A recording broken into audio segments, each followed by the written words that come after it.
জমে যাতা অবস্থা। এখন বাজছে বিকেল 4টে। আজকে বিকেল 4টে থেকেই ব্লগটাকে স্টার্ট করছি। সকালে টাইম ছিল হাতে, কিন্তু মায়ের সঙ্গে গল্প করতে করতে আর ব্লগটা স্টার্ট করা হয়নি। আর যাই হোক, তারপরে স্কুল থেকে ফিরে সবে আসলাম, এসে ফ্রেশ হয়ে চা বসালাম।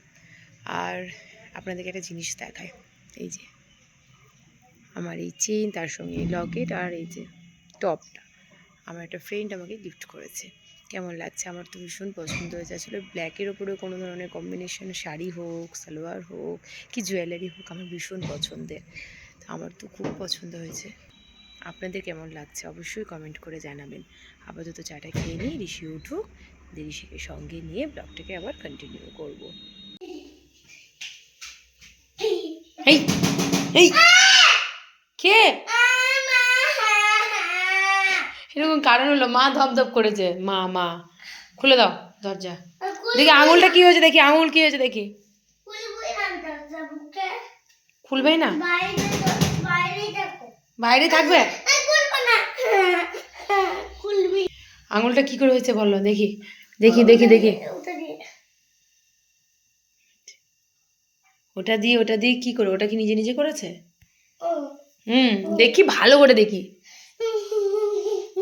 এই পুরো একদম রক্ত জমে যাতা অবস্থা। কি করে হয়েছে বলো এবার? বরফ তো দেবো না, আমি একবার বরফ দিয়েছি। কি করে হয়েছে? ভালো হয়েছে, একটু ভালোই হয়েছে। ডাকছি আমি মাকে।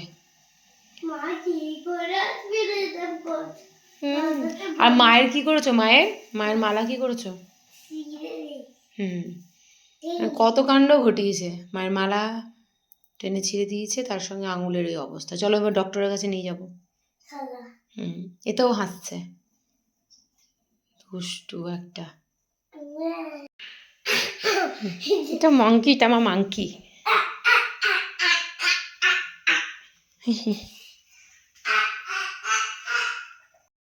সেকেন্ড টাইম চায়ের প্রিপারেশন চলছে, আর বাড়ি এসে কত অভিযোগ শুনলাম।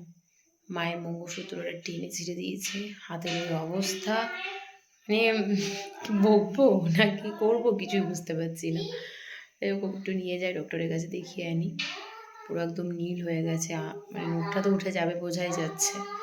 দেখি এবার ঋষিকে ডক্টর দেখিয়ে আসলাম, আর ডক্টর বললেন যে সেরকম কিছু হয়নি, একটু আর্নিকা লাগানো, তার সঙ্গে যদি ব্যথা হয় তাহলে একটু প্যারাসিটামল দিতে। তো যাই হোক, আমি তো খুব চিন্তার মধ্যেই পড়েছিলাম, পুরো নীল হয়ে গেছে মুখটা দেখে।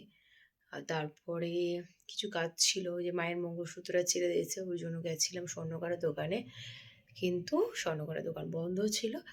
তো বাদবাকি স্টেশনারি দোকানে কিছু কাজ ছিল। স্বর্ণকারের দোকান না, বাস স্ট্যান্ডের দোকানটা তো বন্ধ ছিল না, ওটা।